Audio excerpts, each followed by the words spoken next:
Hello my dear students, welcome back to my class where every learning is enjoyable. और आज हम start करेंगे class 11th के physics का चैप्टर नंबर 3 जो है सरल रेखा में गति। ठीक है, पिछला चैप्टर हमने जो है वो मात्रा का मापन कंप्लीट कर लिया, तो जिन स्टूडेंट्स ने नहीं देखा तो प्लीज उस चैप्टर को आप कंप्लीट करिए और फिर आप जो है वो इस नेक्स्ट चैप्टर पे आइए। तो आज हम स्टार्ट करेंगे सरल रेखा में गति और इसमें हम काफी चीजें पढ़ेंगे और कुछ चीजें आप पहले पढ़ चुके हो, मतलब इस चैप्टर का आपको पहले जो है वो थोड़ा बहुत नॉलेज है। आपने 9th क्लास में जरूर पढ़ा था, यानी गति के बारे में आपने पढ़ा था, है ना। वहां पे आपने जो है वो दूरी पढ़ा था, विस्थापन पढ़ा होगा, आपने वेग पढ़ा होगा, चाल पढ़ी होगी, है ना, त्वरण भी पढ़ा होगा। तो ये सारी चीजें भी हम यहाँ पे पढ़ेंगे, ठीक है ना। तो वहां आपने बेसिक लेवल पे पढ़ा था, यहाँ हम थोड़ा सा उससे जो है वो ज्यादा लेवल पे पढ़ेंगे, यानी कि यहाँ हम थोड़ा सा और कुछ एडवांस में सीखेंगे इसके अंदर, ठीक है ना। यहाँ हमारे जो है वो न्यूटन के तीनों इक्वेशन भी आएगी, है ना। v is equal to u plus a t जो मोशन की है ना। s is equal to u t plus half a t square v square minus u square is equal to 2as। तो ये सारा सब कुछ जो है वो आपने पढ़ा है, ठीक है। तो यही चीज जो हम थोड़ा सा और डिटेल में पढ़ेंगे इस क्लास के अंदर, ठीक है ना। तो स्टार्ट करते हैं अपनी क्लास। तो फटाफट आप अपनी कॉपी पेन निकाल लीजिए, तो शुरू करते हैं। सो motion in a straight line, ठीक है, जिसको हम हिंदी में क्या बोलते हैं, हिंदी में बोलते हैं सरल रेखा में गति। सरल रेखा में गति, ठीक है, सरल रेखा में गति, motion in a straight line, clear.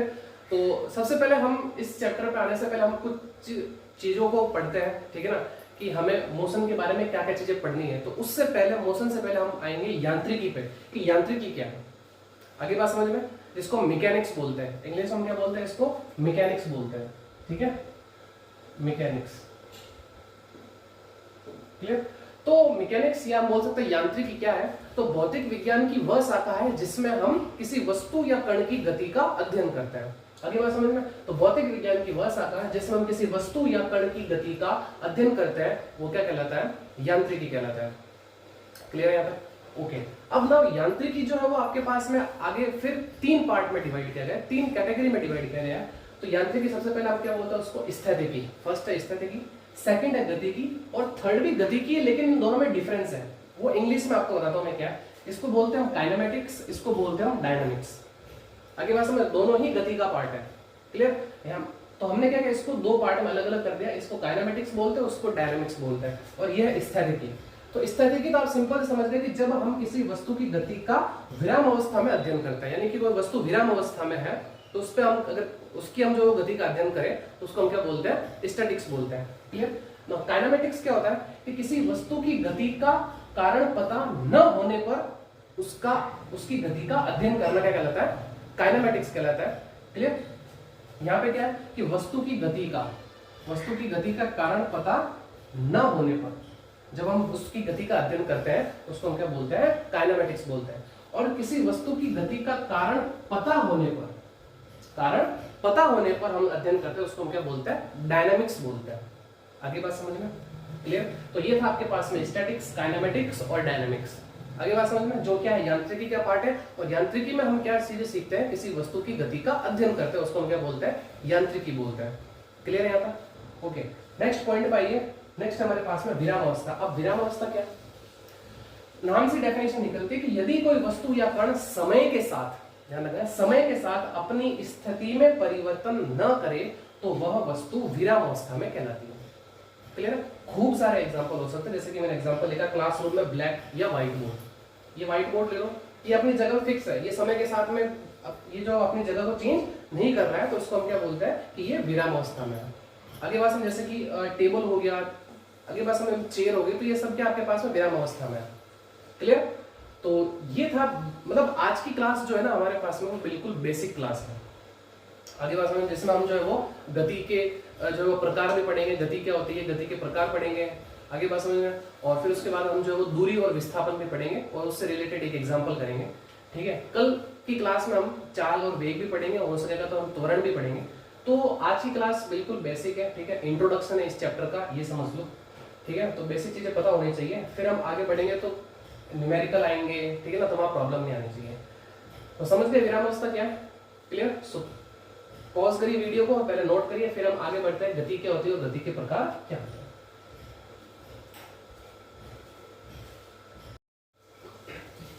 तो स्टूडेंट्स अब हम आगे बढ़ते हैं। अब हम स्टार्ट करते हैं गति।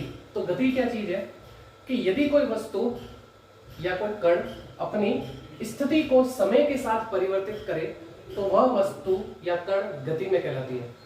ठीक है ना, ये चीज आप पढ़ चुके, बेसिक डेफिनेशन है। विराम अवस्था में क्या था कि जब कोई वस्तु या कण अपनी गति या अपनी स्थिति को समय के साथ परिवर्तित न करे तो वो वस्तु क्या कहलाती है, विराम अवस्था में कहलाती है। और गति में क्या है कि जब कोई वस्तु या कण अपनी स्थिति को समय के साथ क्या करे, परिवर्तित करे, तो वो क्या कहलाती है, गति में कहलाती है वो वस्तु। ठीक है, खूब एग्जांपल है। ठीक है, मैं आपको समझा रहा हूँ, पटरी पर चलती हुई रेलगाड़ी, आगे बात समझ में, सूर्य के चारों ओर ग्रहों की गति, खूब एग्जांपल हो सकता है। ठीक है ना, किसी सड़क पे चलती हुई कार, बस, कुछ भी हो सकता है, तो खूब एग्जांपल हो सकता है। बस समझ लो कि आप कि अगर कोई वस्तु अपनी स्थिति को परिवर्तित कर रही है समय के साथ में तो वो किस में है, गति में। क्लियर। नेक्स्ट, अब गति के प्रकार। अब गति के प्रकार भी दो तरह से हम पढ़ेंगे, एक तो पढ़ेंगे आयाम के आधार पर और एक पढ़ेंगे हम प्रकृति के आधार पर। क्लियर। तो आयाम के आधार पर भी हम इसको तीन भागों में बांटते हैं। एक है एक विमीय गति, फिर द्विविमीय गति और फिर त्रिविमीय गति। अगली बात समझ में, इसको हम बोलते हैं 1D। ठीक है, इसको हम बोलते हैं 2D और इसको हम बोलते हैं 3D। आगे बात समझ में, 1D मोशन, 2D मोशन और 3D मोशन। तो देखो, एक विमीय गति क्या है कि जब कोई वस्तु किसी एक ही दिशा में गति करती हो, सिर्फ एक ही दिशा में, एक ही अक्ष पे। ठीक है, जैसे कि सीधी सड़क पर कार का चलना। ठीक है। नेक्स्ट, द्विविमीय गति क्या हो सकती है या 2D गति क्या होती है कि जब कोई वस्तु एक ही समय में दो दिशाओं या दो अक्षों में गति करती हो तो उसको हम क्या बोलते हैं, द्विविमीय गति बोलते हैं। जैसे कि किसी वर्ताकार पथ पर कण की गति। आगे बात समझ में। तो त्रिविमीय गति भी ऐसे ही कि जब कोई वस्तु एक ही समय में तीन दिशाओं या बोल सकते हैं तीन अक्षों में गति करती है तो उसको हम क्या बोलते हैं, त्रिविमीय गति। और एग्जांपल क्या हो सकता है, जैसे कि आकाश में पक्षी का उड़ना, तो वो किसी भी दिशा में जा सकता है। क्लियर। और वर्ताकार पथ में गति द्विविमीय कैसे हुई, तो जैसे कि वर्ताकार पथ ये होता है तो एक्स में भी गया और फिर वापस वाई में भी गया कण, है ना, तो इसलिए उस गति को हम क्या बोलते हैं, वर्ताकार गति को हम क्या बोलते हैं, द्विविमीय गति भी बोलते हैं। ठीक है, तो ये था आयाम के आधार पर। अब हम पढ़ेंगे प्रकृति के आधार पर हम जो है वो किस तरीके से गति को जो है वो हम डिवाइड करते हैं। So pause the video and note down.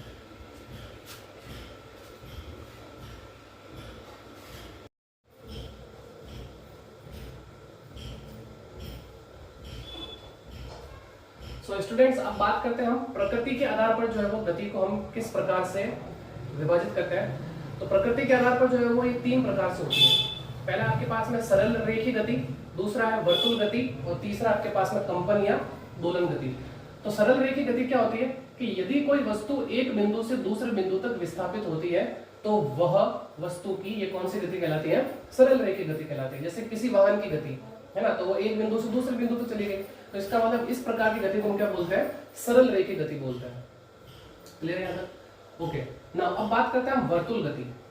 तो वर्तुल गति क्या है कि यदि कोई वस्तु किसी बिंदु के सापेक्ष, किसी निश्चित बिंदु या फिक्स बिंदु के सापेक्ष घूर्णन कर रही हो तो यह गति वर्तुल गति कहलाती है। जैसे कि छत पर लगे पंखे की गति, तो ये कौन सी गति है आपके पास में, वर्तुल गति है, जो क्या करती है, किसी बिंदु के सापेक्ष क्या कर रही है, वो घूर्णन गति कर रही है।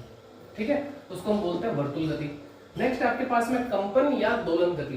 कंपन बोलो चाहे दोलन बोलो एक ही बात है। ठीक है, तो यदि कोई वस्तु अपनी गति को किसी निश्चित समय अंतराल के बाद दोहराती है तो वह गति क्या कहलाती है, उसकी कंपन या दोलन गति कहलाती है। आगे बात समझ में। फॉर एग्जांपल दीवार घड़ी के पेंडुलम की गति, जैसे कि दीवार घड़ी होती है उसका जो पेंडुलम होता है जिसको आप सरल लोलक बोलते हो, उसकी जो गति होती है वो कौन सी होती है, दोलन या कंपन गति होती है। आगे बात समझ में। तो ये था हमारे पास में गति के प्रकार। तो गति के प्रकार में हमने दो तरह से पढ़े, एक तो आयाम के आधार पर। आयाम के आधार पर कौन सा था, वन डायमेंशनल, है ना, 1D 2D और 3D, जिसको हम बोलते हैं एक विमीय, द्विविमीय और त्रिविमीय। क्लियर। नाउ नेक्स्ट है हमारे पास में कौन सा, प्रकृति के आधार पर। और प्रकृति के आधार पर हमारे पास में कौन सा था, तीन प्रकार थे। पहला तो हो गया आयाम के आधार पर, दूसरा प्रकृति के आधार पर, और प्रकृति के आधार पर भी तीन प्रकार से और बांटा गया है। कौन सा, सरल रेखीय, वर्तुल और कंपन गति। क्लियर।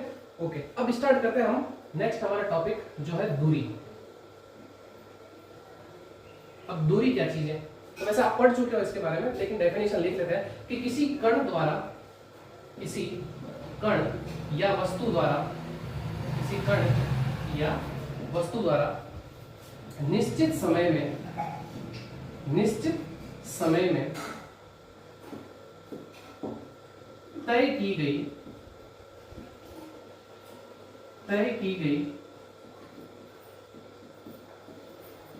पथ की कुल लंबाई है ना, किसी कण या वस्तु द्वारा निश्चित समय में तय की गई पथ की कुल लंबाई को दूरी कहते हैं। अगली बात समझ में, तो ये ध्यान रखना। अब दूरी की बात करें तो दूरी एक अदिश राशि है, ये ध्यान रखना। दूरी कैसी राशि है? दूरी अदिश राशि है। ये ध्यान रखना। क्लियर? अच्छा, ये तो हो गया आपके पास में दूरी अदिश राशि। नेक्स्ट हम बात करेंगे कि जो इसकी एसआई इकाई है, इसकी एसआई इकाई वो क्या है आपके पास में? मीटर। ना दूरी को आप किस में लेते हो? मीटर, सेंटीमीटर, है ना। बट हम किसकी बात करेंगे? हम एसआई इकाई की बात करें तो इसलिए इसकी एसआई इकाई क्या होती है? मीटर होती है। क्लियर है? एक और पॉइंट देखो इसके बारे में आप यहाँ पे, कि जो दूरी है वो दूरी पथ पर निर्भर करती है।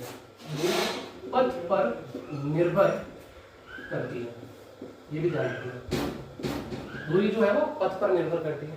और क्या हो सकता है? दूरी हमेशा धनात्मक होती है, ये भी ध्यान रखना। दूरी हमेशा धनात्मक होती है। आगे बात समझ में क्लियर है यहाँ तक? तो ये कुछ पॉइंट है दूरी के रिगार्डिंग। तो ध्यान रखना, दूरी किसे कहते हैं? कि किसी कण या वस्तु द्वारा किसी निश्चित समय में तय की गई कुल पथ की लंबाई को हम क्या बोलते हैं? दूरी कहते हैं। अगली बात समझ में। और दूरी एक अदिश राशि है। अच्छा, अदिश और सदिश में बता देता हूं क्या फर्क है, कईयों को समझ में आ रहा? अदिश क्या चीज होती है? अदिश वो राशि होती है या वह भौतिक राशि होती है जिनके पास सिर्फ और सिर्फ परिमाण होता है, उनकी दिशा नहीं होती है। दूरी की वो दिशा होती है क्या? जैसे कि मान लो अगर किसी को एक बिंदु से दूसरे बिंदु तक जाना है, आगे बात समझ, जैसे कि एक बिंदु से ये बी बिंदु दे रखा है, ठीक है ना, ये ए बी। अब इसको किसी को ए से बी तक जाना है तो वो ऐसे भी तो जा सकता है ना, वो ऐसे भी जा सकता है। आगे बात समझ में, उसके लिए ये भी रास्ता हो सकता है। तो दूरी के लिए कोई पथ, मतलब दूरी के लिए हम जो है वो पथ की तो मतलब हम बात कर रहे हैं कि पथ पे तो डिपेंड करता है कि ये दूरी कितनी है, ये अलग होगी और ये अलग होगी। आगे बात समझ में, तो ये ध्यान रखना। तो आप यहां से ऐसे चले गए या सीधे चले गए या ऐसे घूम के गए, तो सबसे पहले बात है कि यहाँ पे दूरी कितनी है, तो ये इस पाथ की दूरी अलग होगी, इस पथ की दूरी अलग होगी और इस पथ की दूरी अलग होगी। आगे बात समझ में, तो दूरी की जो है वो कोई दिशा नहीं है। आगे बात समझ में, ए से बी तक जाना था तो हमारे पास में कोई भी रास्ता था, हम चले गए, तो कोई फिक्स दिशा नहीं है, तो उसको बोलते हैं हम क्या? अदिश राशि, है ना। अच्छा, परिमाण क्या? कि यहाँ से यहाँ तक की डिस्टेंस कितनी है। आगे बात समझ, जैसे मान लो यहाँ से लगा 5 किलोमीटर, यहाँ से लगा 3 किलोमीटर और यहाँ से लगा 7 किलोमीटर फॉर एग्जाम्पल। तो परिमाण, तो 7, 5 और 3 क्या, ये सारे परिमाण है, ठीक है, लेकिन दिशा कोई फिक्स नहीं है। ए से बी तक जाने की दिशा कुछ भी है, तो उनको बोलते हैं हम अदिश राशि। और एक होती है सदिश राशि। तो सदिश राशि वो होती है जिनके पास दिशा भी होती है और परिमाण भी होता है, जो हमारा अगला टॉपिक है क्या? विस्थापन। आगे बात समझिए, तो विस्थापन एक जो है वो आपके पास में सदिश राशि है, तो उसकी बात करेंगे। तो फटाफट पहले इनको नोट करिए, फिर हम आगे बढ़ते हैं।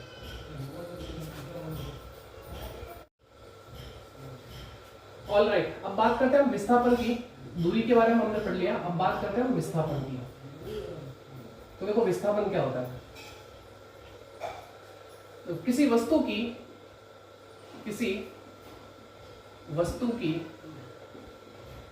प्रारंभिक एवं किसी वस्तु की प्रारंभिक एवं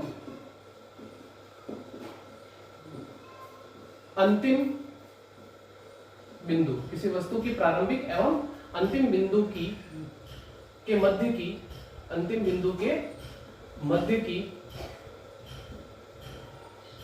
न्यूनतम दूरी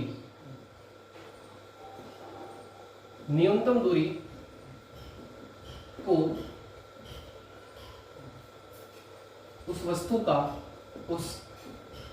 का विस्थापन कहते हैं। विस्थापन कहते हैं। आगे बात समझ में, यानी किसी वस्तु की प्रारंभिक एवं अंतिम बिंदु के मध्य की न्यूनतम दूरी को क्या बोलते हैं, हम उस वस्तु का विस्थापन कहते हैं। अच्छा, विस्थापन जो है वो एक सदिश राशि है। विस्थापन एक सदिश राशि है। आगे बात समझ में, विस्थापन सदिश राशि, ये ध्यान रखना है। अच्छा, इसकी ऐसा इकाई क्या होगी, इसकी ऐसा इकाई होगी मीटर। अच्छा, विस्थापन और दूरी एक ही तो बात है। विस्थापन भी हम जो है वो उसकी इकाई जो मीटर होती है, और दूरी भी क्या है, उसकी भी इकाई क्या, मीटर है। मतलब विस्थापन एक तरह से दूरी ही है, लेकिन वो एक बिंदु और दूसरे बिंदु के मध्य की न्यूनतम दूरी है। क्लियर? अभी समझा दो मैं इसको भी कैसे। अच्छा, विस्थापन पथ पर निर्भर नहीं करता। आगे बात समझिए। विस्थापन पॉजिटिव, नेगेटिव या शून्य हो सकता है, ये ध्यान रखो। विस्थापन जीरो भी हो सकता है। अच्छा, बोलोगे जीरो कैसा हो सकता है? जैसे कि मान लो कोई भी कण था, कोई वस्तु थी, जिस बिंदु से चली और वापस उसी बिंदु पे आ गई, तो विस्थापन की परिभाषा क्या कहती है कि प्रारंभिक और अंतिम के बीच की न्यूनतम दूरी। तो प्रारंभिक भी यही है और अंतिम भी यही है, तो इसका मतलब उसके बीच की न्यूनतम दूरी कितनी हुई, जीरो हुई कि नहीं हुई।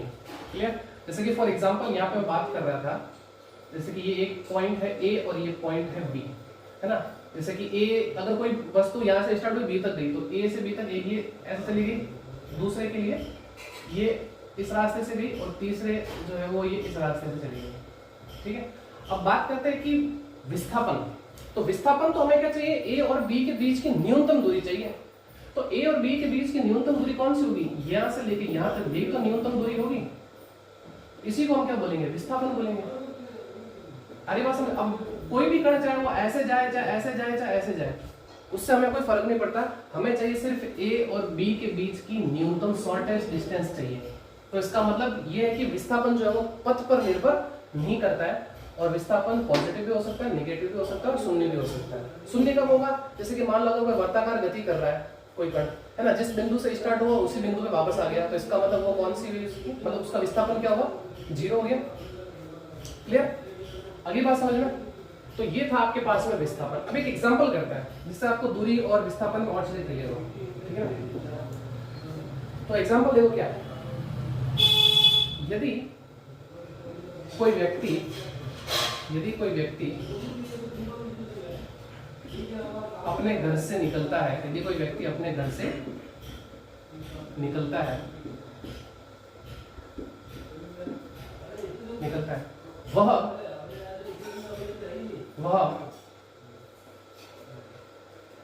12 किलोमीटर पूर्व में चलता है, 12 किलोमीटर पूर्व में चलता है। उसके बाद वह 5 किलोमीटर उत्तर दिशा में चलता है, उत्तर दिशा में चलता है, और उत्तर दिशा में चलकर, ऐसा कर देता है, उत्तर दिशा में चलकर रुक जाता है, तो उस व्यक्ति द्वारा तय की गई कुल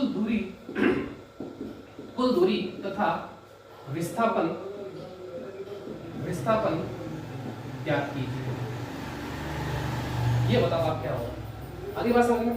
तो देखो, यदि कोई व्यक्ति अपने घर से निकलता है और वह 12 किलोमीटर पूर्व में चलता है, तथा उसके बाद में वह 5 किलोमीटर उत्तर दिशा में चलकर रुक जाता है, तो उस व्यक्ति द्वारा तय की गई आपको एक तो कुल दूरी बतानी है और विस्थापन बताना क्या होगा। तो सबसे पहले ये दिशा का सवाल है, तो हम यहाँ पे जो है वो चारों दिशाएं बना लेते हैं एक बार। ठीक है, ये इस तरफ आपके पास उत्तर हो जाएगा, ये दक्षिण हो जाएगा, ठीक है, ये पूर्व और ये पश्चिम। आगे बात समझ में। तो मान लो उसका घर यहाँ पे और वो यहाँ से चला 12 किलोमीटर पूर्व में, तो यहाँ तक चला, फिर उसके बाद में वो चला कहाँ, 5 किलोमीटर उत्तर में, तो वो यहाँ जाकर रुक गया। तो ये तो आपके पास में 12 किलोमीटर और ये आपके पास में 5 किलोमीटर। अब आपको ये बताना है कि इसकी कुल दूरी क्या है। तो कुल दूरी तो बहुत ही इजीली निकल गई है ना।